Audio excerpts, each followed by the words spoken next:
Okay, in this video I'd like to look at creating a border, a satin border to put around an object. But before we get there, I'd just like to put you onto a couple of tips. If you go to Setup, and then under Options, go to the General tab, and look for the second last item there, crosshair cursor, and just check that. Okay, so the best tool to use is Input C. So if we right click on that, the properties of the Input C toolbar will come up on the flyout from the right, and we can determine the column width of Input C.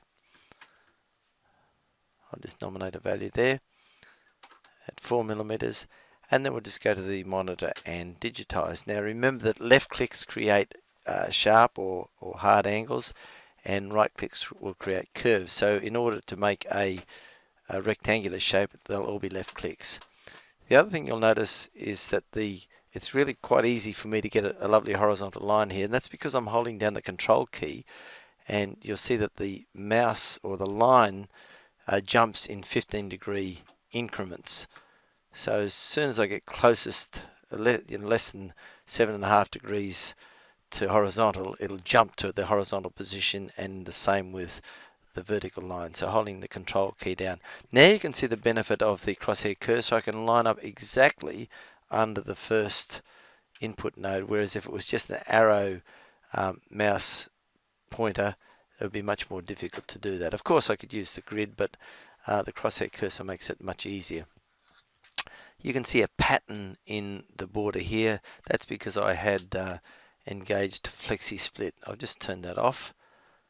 So you can see in our color object list we've created one object with Input C, and I can come back to the properties and change the column width if I wish to. So just raise it or lower it. I can turn the flexi split back on as it was there. I'll give you a quick look at that. So you can select from a whole range of preset flexi split patterns and play around with their settings, which we'll do in another video. So there's a simple satin stitch border. Before I close the video, I'd just like to go to the Auto Start End. So if I right click on that, it'll bring up the Auto Start End properties, and you can see we've nominated the center point of the design and asked for that to be maintained automatically. What that means is if we were to add objects to it later, the center point of the design will automatically relocate to the actual center point. So I hope that's helped.